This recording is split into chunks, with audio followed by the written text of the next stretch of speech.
Olá, meus queridos amigos, prezados irmãos, irmãs, onde quer que você esteja neste momento. Quero desejar a você uma boa noite, que aqui já é noite, né? E caso você esteja em um fuso horário que ainda seja dia, porque eu estou, por exemplo, 4 horas na frente do Brasil, eu quero dizer que a mensagem de hoje ela é muito simples e pequena, porque o objetivo desse programa é dizer para você que sempre há esperança. Aquela pessoa que confia em Deus, ela sempre vai ser vitoriosa, de uma forma ou de outra. Porque aquele que começou a boa obra em nós, como diz em Filipenses, no capítulo 1, versículo 6, claramente expressa uma palavra de confiança e que diz assim: aquele que começou a boa obra em vós há de completar no dia do Senhor Jesus Cristo. Pois bem, a palavra que hoje vou falar é extraída de um salmo muito bom, um salmo poderoso, um salmo de esperança, um salmo de vitamina espiritual. É o Salmo 46. Eu fiz uma gravação ontem, claro que não foi em português, porque eu tenho um compromisso comigo e com o Senhor de fazer 2 mensagens por semana. Uma em português e a outra em outra língua. Então eu gostaria de fazer hoje em português, e o título da mensagem seria: Aquieta-te e confia no Senhor. Começando naquela Bíblia antiga chamada corrigida, que era chamada a Bíblia do Obreiro, porque o obreiro antigamente procurava escolher a melhor tradução, aquela versão mais fidedigna, porque há tantas traduções hoje que são incorretas, que às vezes coloca dúvidas na interpretação e no significado da palavra, dando uma outra conotação. Então essa palavra que eu vou ler agora é daquela antiga, aquela Almeida antiga. Diz assim a palavra de Deus: Deus é o nosso refúgio, fortaleza, socorro bem presente na angústia. Esse versículo eu gostaria de discorrer através desse salmo, verso por verso. Alguns deles provavelmente não vou dar muito tempo, porque eles explicam por si mesmos. Mas algumas partes que eu deva explicar com mais relevo, eu gostaria de deixar claro que a palavra de Deus, conforme diz esse versículo, é um refúgio. Um refúgio é um lugar onde a pessoa se esconde, um lugar onde a pessoa tem segurança. E a nossa segurança, o nosso refúgio está no Senhor. Porque todos os refúgios cujos recursos humanos eles não provêm aquilo que é necessário para a nossa segurança espiritual e emocional. Na hora das dificuldades e nos embates da vida cotidiana, a gente vai recorrer a todos os lados e não vamos encontrar uma solução viável. A gente pode até ter amigos por volta, e a gente vai perceber que não há solução para certas coisas. Então, o nosso Senhor deve e sempre será esse refúgio, a sua palavra. Quando eu já não tenho mais nada para pegar, para sustentar, algo para me apoiar, eu posso com certeza me aproximar de Deus com ousadia, como diz em Hebreus. Com aquela ousadia de me aproximar a Deus sem nenhuma hesitação, mas com fé e coragem, porque a palavra de Deus é um baluarte. Ele é presente, bem na hora da angústia. A palavra angústia significa uma coisa bem estreita, apertada. Quando a pessoa está angustiada, é como ela está passando por um labirinto. Nós temos muitos labirintos na vida. E é isso que a palavra de Deus nos ensina, para confiarmos, nos colocarmos nos braços de Deus nesses momentos inesperados, momentos que surgem de uma fonte que a gente jamais sonharia de que viesse. Nós sabemos também que o nosso inimigo, ele sempre lança suas setas. Essas setas, elas são como algo que produz fogo, sabe? Quando uma arma descarrega uma bala, sai aquele fogo. Durante o dia você não vê, mas durante a noite se percebe como um flash, sabe? Assim que passa como um relâmpago. Então é isso que eu gostaria de dizer para o irmão e a irmã, que esses dardos inflamados por parte do inimigo das nossas almas, quando lança contra nós, nós precisamos estar protegidos com o escudo da fé. E aí ele aproveita a oportunidade da luta para desanimar, para causar em nós um tipo de medo que às vezes não tem causa nenhuma. Indo para o versículo 2, pelo que não temeremos, ainda que a terra se mude, ainda que os montes se transportem para o meio dos mares. Aí vem a fé e vem na minha ideia agora, na minha mente, aquela passagem que Jesus fala: se tivéssemos fé do tamanho do grão de mostarda, a menor semente, diríamos a este monte. Esse monte ele pode ser metafórico e simbólico também. Esse monte não quer dizer, pode ser um monte físico, a montanha, né? Escalar, por exemplo, o Everest, que é o ponto mais alto do mundo, no Nepal, tem mais ou menos cerca de 8.848 metros de altura. Pode ser que seja um desses montes, mas um monte que metaforicamente fala da nossa vida espiritual são os montes das dificuldades. Que às vezes esses montes, do ponto de vista humano, se não for pela fé, eles se transformam em montes intransponíveis. Você não consegue ultrapassar. É por isso que Jesus, ele diz: vinde a mim, todos vós que estáis cansados e oprimidos. Essa esperança e esse convite, a confiança nele, que provê as nossas necessidades, porque o próprio nome de Deus, um desses nomes, é chamado Jeová Jiré.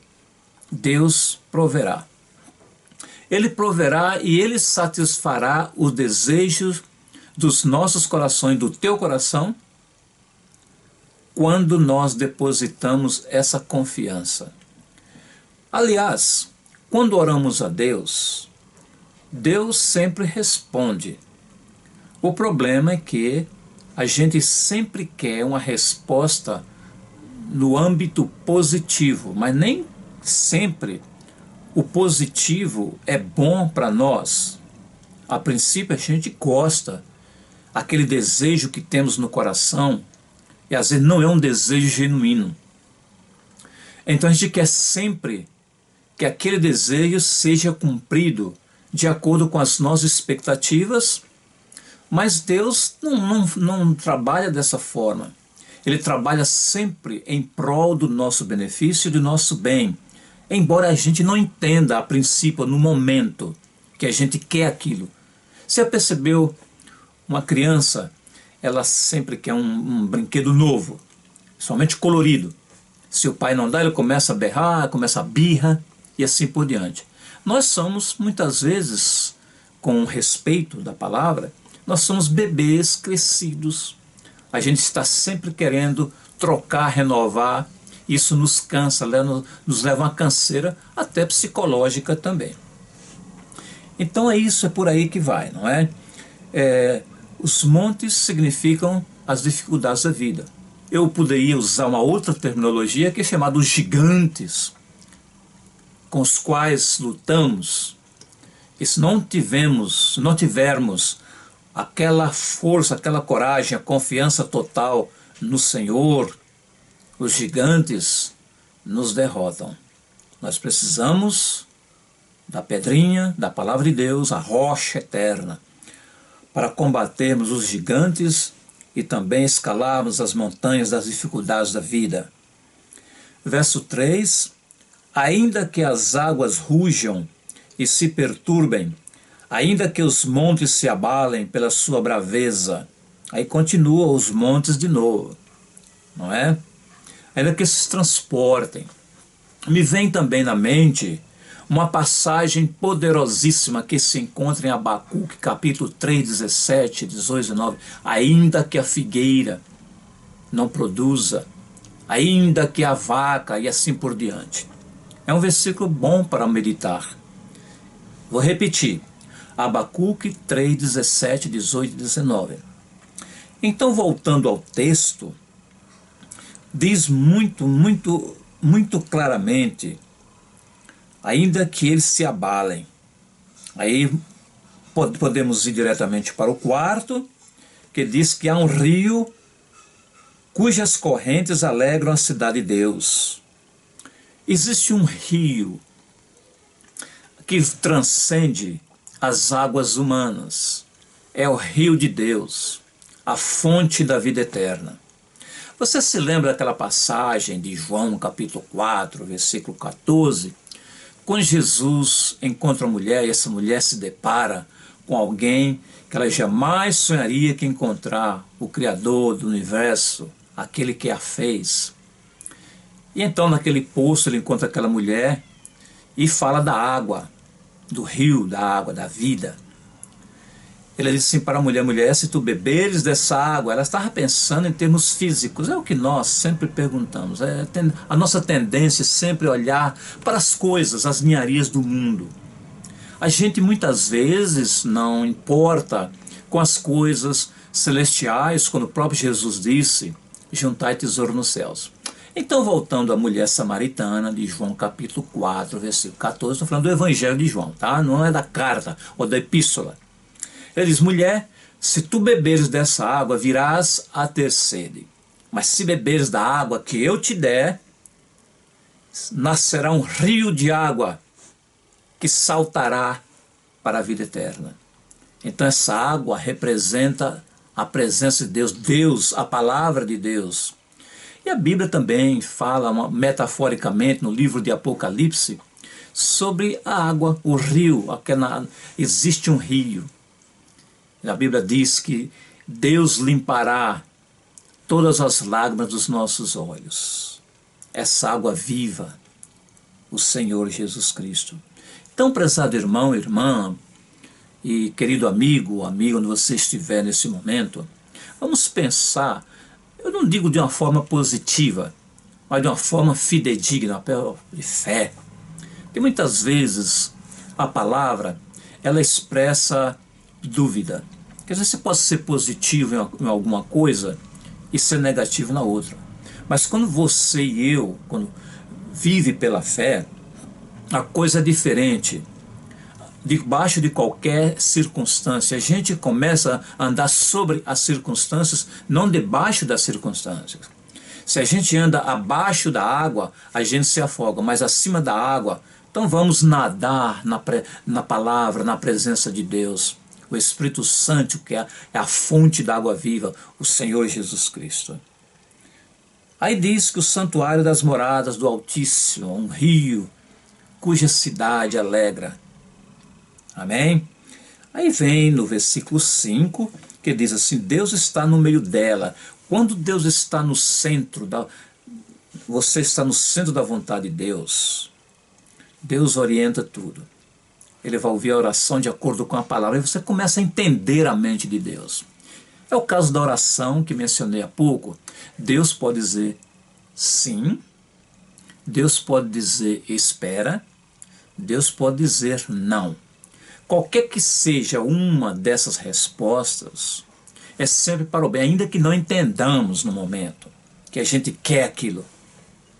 Mas aquilo que a gente quer nem sempre vai fazer o bem, porque Deus conhece o futuro. A nossa visão, ela é curva. Peguemos, por exemplo, um túnel. Se você olha um túnel, você vai começar a ver os detalhes do início do túnel. Mas à medida que o túnel vai ficando maior, mais longínquo, o que vai acontecer, você não tem mais a ideia do que vai no fim do túnel. E então lá no fim do túnel tem uma curva, você não consegue ver os detalhes da curva. Deus consegue ver. Quem sabe naquela curva é onde tem um problema. E Deus quer parar. Você só vê o princípio, muito bonito, muito embelezado, mas nem sempre o que é bom no início é bom no fim. É por isso que nós precisamos sempre da orientação de Deus, termos Deus sempre como a nossa bússola, que tem tantas bússolas nesse mundo, falsas doutrinas, falsos mestres, falsos conselhos, falsas orientações. Mas a palavra de Deus não, ela é a bússola, ela é a verdade, então não tem como nós tropeçarmos e vivermos uma vida medíocre. Aí diz assim, Deus a ajudará ao romper da manhã. A Bíblia diz que o choro pode durar a noite, mas a alegria vem pela manhã. Amanhã é o resplendor da vida, a claridade, você amanhece o dia com aquele sol, dá sempre aquela luz, dá sempre uma motivação para trabalhar, para passear, porque onde há luz, onde há trevas, não, você recua, quer dormir, quer se afastar das mesmas, porque nas trevas nada se vê. Aí diz o versículo 6, as nações se embraveceram, os reinos se moveram e levantou a sua voz e a terra se derreteu. Aí Deus está lidando com as nações. As nações, a palavra nação, a palavra vem a ver, muita palavra etnicidade. Nação vem a ver com os gentios, pagãos. As nações são, todas as nações são parte de povos, né? Nós temos muitas nações, muitas vezes dentro de um país há nações. Às vezes nós temos a ideia de que a nação é um país, né? O Brasil é a nação. Mas dentro do Brasil pode ter nações, pequenos grupos étnicos. Por exemplo, os índios, os tupiniquins, os guaranis. Eram um pequeno grupo, mas são pequenas nações, são tribos. Então há nações, são povos também. Então, nós vamos ver que aqui, no versículo 7, o Senhor dos Exércitos está conosco. Esta é uma das palavras mais edificantes e mais esperançosa de saber que Deus está conosco. Se Deus é por nós, quem será contra nós? Não é? Então, meditemos nisso. Tenhamos essa esperança e cremos na esperança em Cristo com afinco, com dedicação e determinação. Aí diz mais assim, que Ele está conosco, Deus de Jacó é o nosso refúgio. O Senhor Jesus é o nosso refúgio e fortaleza. Não tem ninguém que vença e derrube essa fortaleza. É como se Deus fizesse um muro, uma fortaleza ao nosso redor, e as flechas do diabo não têm condições de penetrá-la. Porque Deus é o nosso refúgio, é o nosso broquel. Aí vem o versículo 8. Vinde, contemplai as obras do Senhor, que desolações tem feito na terra. Deus lida com situações também, onde há desobediência, onde as nações, os países, a política partidária, ou qualquer coisa que afronta e que desonra a sua glória, Deus não tolera. E aliás, a maioria das nações hoje se levanta contra, a maioria se levanta contra Deus. Nós temos as Nações Unidas, mas na realidade são nações desunidas. Ela nunca traz, nunca enfatiza a união. Eles podem trazer leis, mas essas leis nunca edificam. Sempre em contradição com a palavra de Deus. Nós vivemos num mundo assim. Mas Deus, a palavra de Deus diz claramente, olhando para Jesus, não para o amigo, não para os líderes, para Jesus. Ele nunca disse olhar para mim, para Paulo, até os próprios apóstolos, pessoas da envergadura, do calibre de Abraão. Ele não disse homem da fé, ele não disse olha para Abraão. Ele disse olha para Jesus, porque todos nós falhamos em algum ponto. Mas Jesus, quando ele disse olha para Jesus, o autor e consumador da fé. Certo? Porque nele há integridade, pureza e perfeição. Em nós não há isso. Nós estamos sendo aperfeiçoados até o dia da redenção, quando esse corpo frágil, decaído, um dia ele vai ser transformado em um corpo celestial. Aí já não precisa mais dessas ninharinhas, das coisas dessa vida. Aí viveremos com Cristo por toda a eternidade. Pois bem, então voltando ao texto, vinde contemplar as obras do Senhor, que desolações tem feito na terra. Versículo 9, ele faz cessar as guerras até o fim. Onde há guerra, não só guerra entre países ou nações disputando por território, ou pelo ouro, pela riqueza, mas aqui também está falando, certo? As guerras entre casais, as guerras entre grupos, as guerras entre disputas de propriedades, as guerras entre pai e filho, nora, como o próprio Jesus disse que nos fins dos tempos haveria esse tipo de coisa, não é? Então tem essas guerras.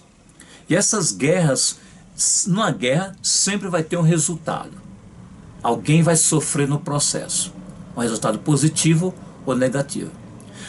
Temos uma guerra espiritual a qual estamos envolvidos.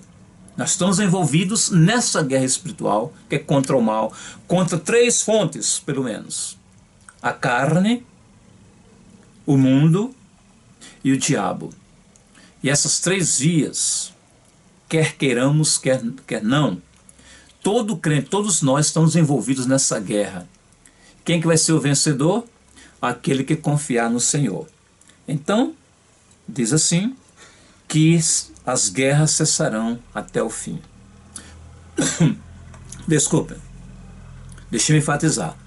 A guerra pode ser entre nações, quando se usa armamentos, fuzis, armas de alto nível de destruição, mas também pode ser as guerras de âmbito do lar, âmbito nacional, o âmbito local. E as guerras tem uma outra que é mais sutil, aquela guerra dentro de nós mesmos, aquela guerra que eu quero fazer algo, termino fazendo, aquela guerra de não querer ter ciúme, e tenho, aquela guerra de desejar algo que eu não posso suportar, é aquela guerra que está lá. Existem 2 homens dentro de nós. Se você é um crente, tem o homem Jesus, o Espírito Santo, e a guerra adâmica, o primeiro Adão, é um contra o outro. Agora quem vai decidir nessa guerra é você, porque nenhum dos 2 pode impor. Eles podem influenciar. O Senhor influencia, mas o Senhor não toma decisão por você. Satanás ele pode tentar ao máximo, até trazer desespero, mas sempre a decisão vai ser tua, ou minha, ou sua, ou vossa. Para concluir, o versículo 10, que é o âmago dessa mensagem, é o versículo chave. Se você está perturbado, ouça bem essa promessa e esse mandamento: aquietai-vos. Aqui está na ordem imperativa, não é uma sugestão. Eu aconselho que você se aquiete. Não, aquietai-vos. Se você está correndo muito, vá ali, vá acolá, faz isso, faz aquilo. Lembra de Marta?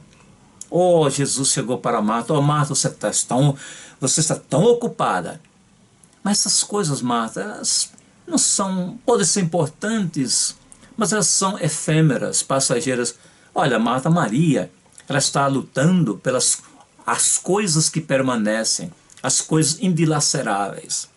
Oh, Marta, é que nós temos muitas Martas neste mundo, e faz e desfaz, cansa e descansa, e parece-me que está sempre correndo contra o vento e chega a lugar nenhum. Isso acontece conosco, todos nós passamos. Mas agora a diferença vai ser no seu nível e quantidade de confiança que tem em Deus.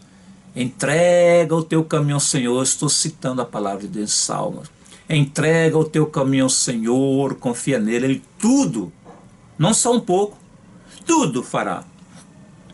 Aí diz, aquietai-vos e sabei que eu sou Deus.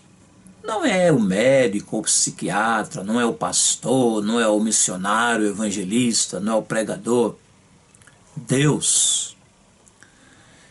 E saber que eu sou Deus. A palavra Deus significa supremo, soberano, todo o poder, toda a onipotência está nas mãos desse Deus. E sabei que sou Deus.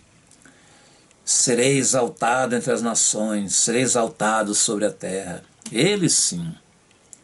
E quando Deus, nós exaltamos o nome de Deus, Ele na sua bondade, Ele não deveria, e Deus não está obrigado a nos honrar em nada, nós que devemos honrar a Deus. Mas sabe que Deus honra a nossa fé?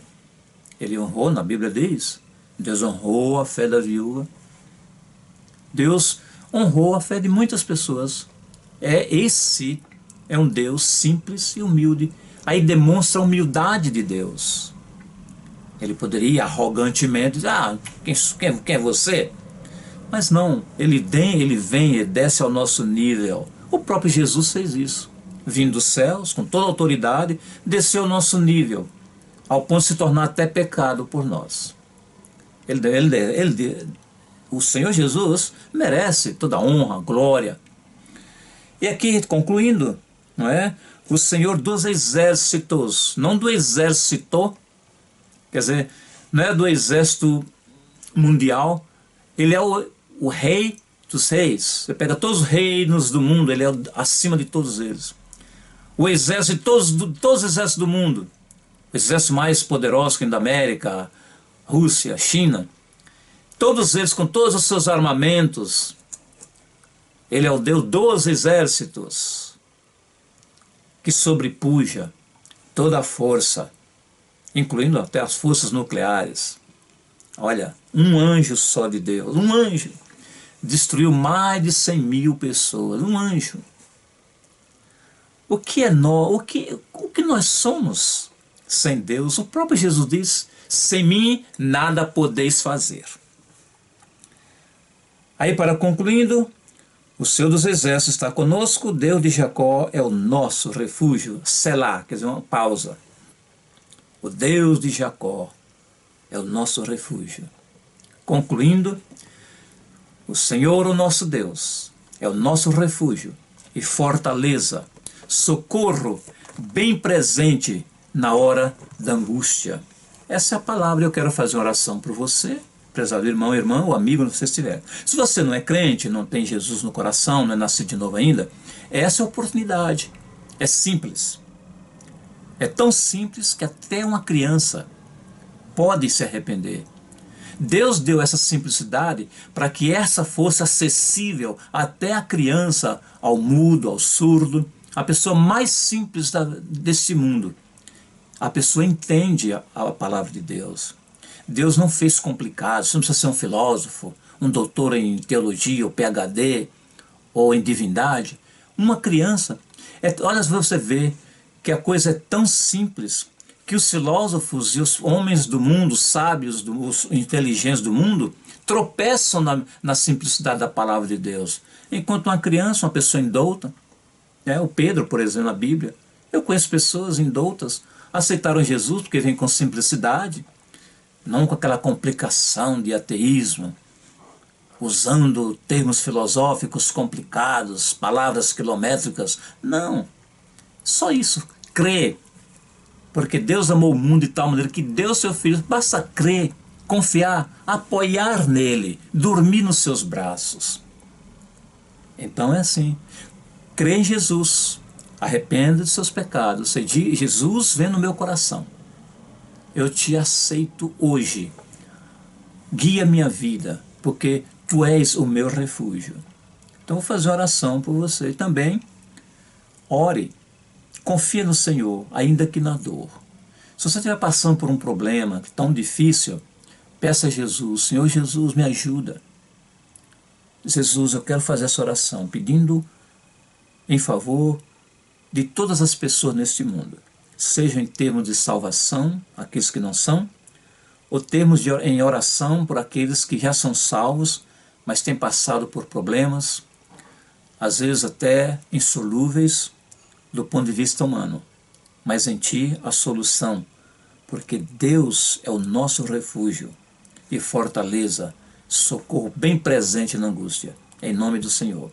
Que Deus abençoe você, que Deus abençoe a família, e que se tiver algum problema intransponível, não esqueça, confia no Senhor, entrega o teu caminho ao Senhor, confia nele e Ele tudo fará.